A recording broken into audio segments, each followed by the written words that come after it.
Hi guys, welcome back to my channel. My name is Amy. If you are new here, welcome. Today's video is going to be the worst books I have read so far, kind of a mid-year reading checkup. I've almost read at this point, I think by the time you see this, about 50 books so far this year. A lot of them mysteries, which is my favorite genre, and there have been quite a few DNFs and books that I just really didn't like. As always, if you enjoyed these books, I'm really glad you did. Obviously, I wanted to like them. These are just the reasons why I didn't personally like them. So our first book that I want to talk about is Killer Content by Olivia Blacke. I have the books listed here on my phone. This is one that I read for my first TikTok or book talk made me read it challenge. I'll link the video above if you want a more detailed breakdown and to hear the other books I read that book talk recommended, because some of them I really did like. This book, in short, the reason I didn't like it was because I found the characters to be very, flat. I just wasn't really that interested. I ended up DNFing it about 200 pages in, so I read most of the book and I just couldn't make it through. The premise of the plot is that our main character moved to New York, so it's a little different. She is an amateur sleuth, but she did move to New York, so a larger city instead of the small town setting you usually see in cozier mysteries. And one of her coworkers, who is also a YouTuber, ends up dying under mysterious circumstances, and she is convinced that this person died and it was a murder. But she has no reason to think that other than a gut feeling, and she just keeps going and going. I got 200 pages in and there was still no reason that she should have thought that this person was murdered. The detectives, the autopsy, people around her were you don't even know this person, basically. Why are you... she was almost kind of unhealthily obsessed with this person's death. And of course it would be shocking to have a new coworker that you just met when you moved to a city die suddenly, but I couldn't even figure out why she thought there was a mystery. And then the other part that really frustrated me about the book, besides kind of the flat characters, was that there was a lot of forced wokeness, I would say. There was just so much kind of name dropping this and that to try to seem like it was, I don't know, a hip trendy read. And I understand that the person who died is a YouTuber, so I thought there would be a lot of references to social media, because I thought, well, the main character is going to use social media to find clues and stuff, right? But there really was only one scene that I remember with that. There was just a lot of dropping of social media and trends and kind of trying to drop different types of diversity into it to make it seem like the character was the book was more inclusive than it was. It was just, I just don't really appreciate that kind of stuff being forced down my throat, and the characters and the mystery itself were just bland, and I don't know why. I didn't finish the book, so maybe there's some grand reveal, but I got 200 pages in there and I was so bored. And I don't know why the main character was so dead set on this being a murder, because there really was nothing there. And I can understand where an amateur sleuth would maybe have a gut feeling or something, but then they discover something that would lead them to keep, thinking it was a murder. But this girl just kept being turned down at every corner. There was no reason to think it was a murder, and I was like, why am I reading this? It just wasn't for me. And when I talked about that with you guys previously, a lot of you had said that kind of forced wokeness in books also drove you really crazy. I'm all for having books that are more inclusive, or that have fun spins on things, where they use social media, where they use technology and cool, more modern plot lines and stuff. But this was just, it was just someone was trying to be cool and they weren't. That's how I would sum it up. That was my opinion on the book, at least. Our next one was a very recent read of mine, and this was for the second TikTok video I did. I had some real hits and misses when I did TikTok. It was either love it or hate it. There was nothing in between, really. And this is Caramel Pecan Roll by Joanne Fluke. This is part of the very popular Hannah Swenson baking cozy mystery series. I think there's over 15 books. There's a lot of books. There's even a Hallmark TV movie series about it, which I haven't personally seen, but some of you were saying in the comments you actually did like the series but didn't like the books, or they got really bad after a few books, and that was my experience. The Caramel Pecan Roll is the newest one, I believe, that has come out, so it's very far into the series, and I had to DNF it. I was so completely bored I got about 100 pages in, 80 to 100 pages, somewhere in there. So this was like the shortest DNF, I think, on this entire list. But it was just really boring. I cannot tell you anything about the main character, Hannah, except that she's like a young lady who runs a bakery. Like that is, and she like does amateur sleuthing, which is all on like the back of the book. And I can't tell you anything else about her, except that she's like a sister. There's just nothing. Like, there was no personality or flair. The premise was that she was invited to like a nearby lodge to bake for like a fishing show or competition, and like, you know, someone gets murdered, etc. But I barely made it through there because just reading the descriptions of her baking things to prepare for the event was so boring to me. And I love my baking cozy mysteries. I really, really do. So to tell you that I was bored reading a description of someone baking is really strange for me, because I love reading those scenes usually. It's very enjoyable to me to read about, you know, for this book. I love this book. This is A Slice of Murder by Chris Cavender. This is the Pizza Lovers mystery series that I adore. I love reading about the main character, Eleanor, baking pizzas and how she rolls out the dough and the process. I love reading that. That's fun. It's mouth-watering, it's delicious. But reading about Hannah bake was about as interesting as watching grass grow. It was really dull, and the dialogue between the characters was very stiff and unnatural. Like, it felt really off. Some of you did mention to me that there has been speculation that allegedly the author Joanne Fluke is using a ghostwriter for some of her newer books, and that's why they've had like a sudden dip. I have not read some of the first books in the series that are supposed to be better, but perhaps that's why. I don't know. If you're familiar with the series, let us know your thoughts on that, but I couldn't get through it. I really couldn't. Okay, so next one is actually a nonfiction read I picked up. I love to read books on like time management, business, marketing, that sort of thing, and this is called Monotasking by Staffan Noteberg, and this book wasn't a complete flop. There's definite value in this. The concept of this is it's how to focus your mind, be more productive, improve your brain health. 100 tips and tricks to help organize your life. Great. And the idea is that monotasking is that you are only working on one thing at a time. You're not multitasking, because in reality, most people are not good multitaskers, even those that think they are. You know, science and studies have really backed up that there is really not so much of a good multitasker. And they're not referring to somebody like folding laundry and listening to an audiobook, but we're talking about people trying to like write an essay while playing TV, while like painting their nails. Like, that's just, you know, that's not going to work. That you can't like focus when you need to really focus your attention on something like writing an essay, or, you know, something that involves like real like cognitive effort or focus. It's going to be very hard to do anything else at the same time. So this I thought would be really interesting. Some of the things that are supposed to be included on this is how to recharge creativity, work step by step, never delay, focus on one thing. My problem with this book, I've read a lot of books in this vein, and the content itself was fine, but this book is basically one-page blog posts.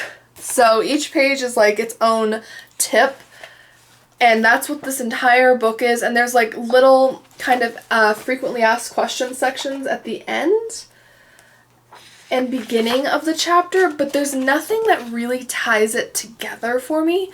So you just feel like you're sitting there reading a list-styled blog post, except it's 300 pages and not, you know, like 2 printed pages like a blog post might be.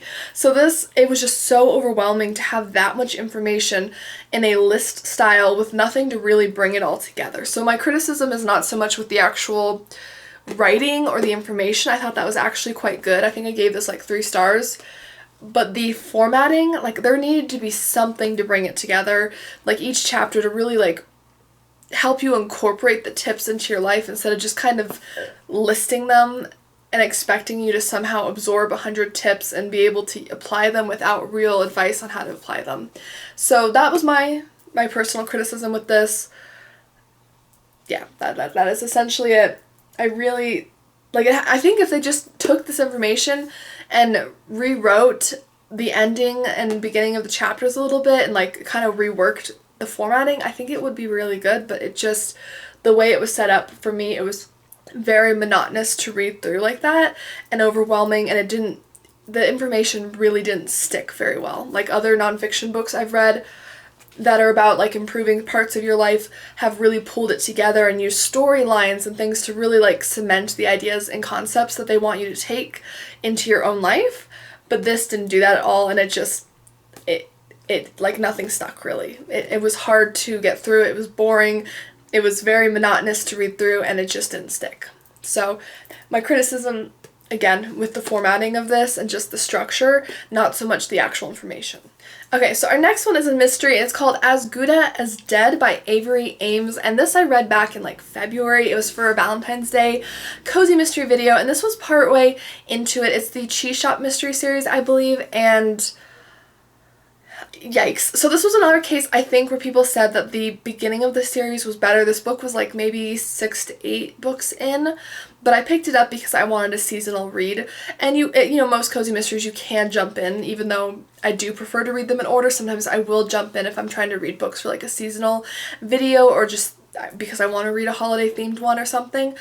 But the main character in this was so stuck up and like self-absorbed. Like she was preparing, I believe, for her wedding, which I think was supposed to fall on Valentine's Day. And of course, you know, she's very excited. She's hanging out with friends, family.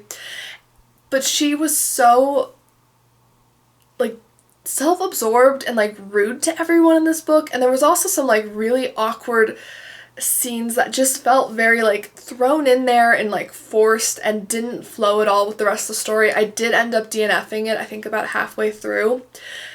And I just really didn't enjoy it. The main character just really turned me off. I thought she was very unlikable. I thought she was very standoffish and rude to her friends, her family, her fiance, like just everybody. And she really didn't have a reason to. It's not like I mean, not that you should, of course, be rude to people under any circumstance, but it's not like she just had something horrible happen to her and she was on edge. Like she just, I don't know, she was just rude like the whole time. And I felt like, again, the dialogue and the characters felt very awkward and kind of forced, and it just wasn't my favorite personally. So that's kind of was my impression of that series. Speaking of series, this next one kind of breaks my heart a little bit because I wanted to love these so badly, and this is kind of a series that's a worst books of the year, if you will, and that is the Cookie House mystery series by Calder.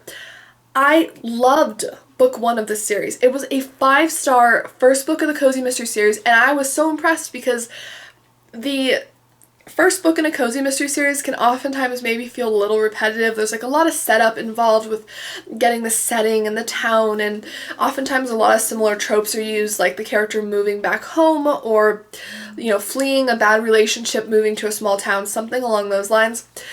And this book, it took all of those main premises. The main character, Kate, she moved from New York down to, I think it was called Coral Cay in Florida, which is this small, like, beachy tourist town, and she ends up working in a cookie house bakery shop. And I loved the first book. The first book, the characters grew and evolved. I loved the setting. I loved the other characters that were introduced. I loved the mystery. I thought the mystery was really well done and interesting, and like the way the killer did you know, murdered the person was just very interesting. Like, I've never seen a mystery done like that before. So I was so impressed with the first book.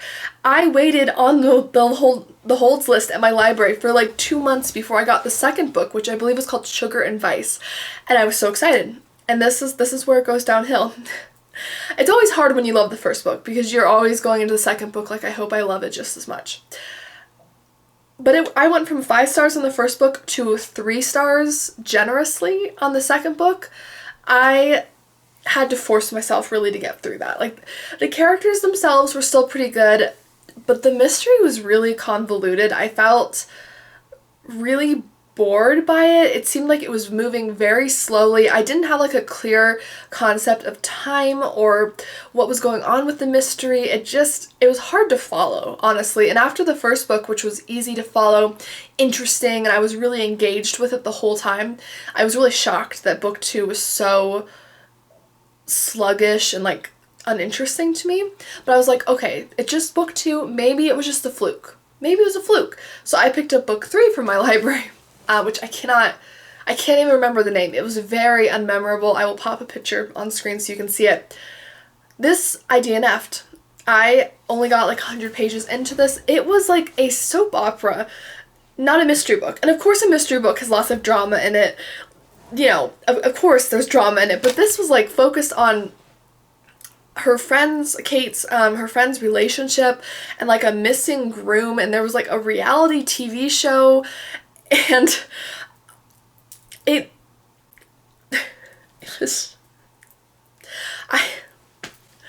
just went downhill so fast, and I'm really so sad because that first book was like a shining 5-star.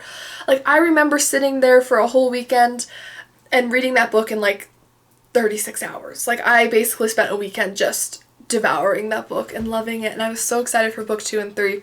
But book 3, I completely lost interest in the mystery. I felt like there really wasn't much of a mystery. Like, it was very... It was surrounding this missing groom, but like, I had gotten through a decent portion of this book, and like, no one was murdered, no one was proven to have been like kidnapped. Like, there was really not a lot of mystery. I'm sure there was something by the end, but like, I don't feel like you should have to wait like halfway into a mystery book to actually know what the mystery is. Like, that should be a prevalent part of the book. I understand having some setup, but this was far too much setup. I was really bored. I was confused as to why there was a mystery at all. It was not enjoyable, and the setting was still delightful in book 2 and 3, but the characters felt like they really were stagnant in the second and third book. There felt like there just wasn't a lot of interest with them, and I was just really sad because the first book was very character driven, and it was a really interesting mystery. In both book 2 and 3, the characters in the mystery just kept going downhill. So yeah, I can't recommend that series. I raved about the first book. I was so excited, but book 2 and 3 were some of the worst books that I have read this year, unfortunately. Let's see. Next we have another TikTok recommendation. This is Murder by Page 1 by Olivia Matthews. And this, I don't want to say this is like the worst book. It wasn't. It just, when I looked at my reads for this year, this was one of the lowest ranking books in my opinion. I did finish it. I did not DNF it. However, it was just very unmemorable. Our main character's name is Marvy, and she works at a library. She's recently moved, I believe, from New York down to Georgia, like, small town. And I really enjoyed that the author incorporated a lot of culture shock with her character, because I feel like sometimes characters will move from like a completely different part of the country, and then they just like completely seamlessly are able to like integrate. But I liked how they kept showing Marvy kind of being very direct, very like stereotypical like New York style, and that would kind of get her in trouble when she was trying to talk and like get clues out of people, because they would expect her to kind of, you know, be more of a conversationalist, a little slower, just a little more relaxed, I guess, like the Southern style is. I've never personally been there, so I can't speak to that, but I did enjoy that. I thought that was a cool part. But Marvy herself as a character was kind of underwhelming. There wasn't anything super interesting about her personally. The premise of the story is that her friend who owns a bookshop is accused of murdering an author who dies at an event at her shop. However, the police are complete fools in this book. They are homed in on her friend this entire time, when they have a shop full of people who were at this shop when this person was murdered. There is absolutely no reason why they should only be focused on her friend, and they are like completely just focused on her friend being the person who did it for no real reason, especially when there were witnesses saying that her friend was with them like during the murder and stuff.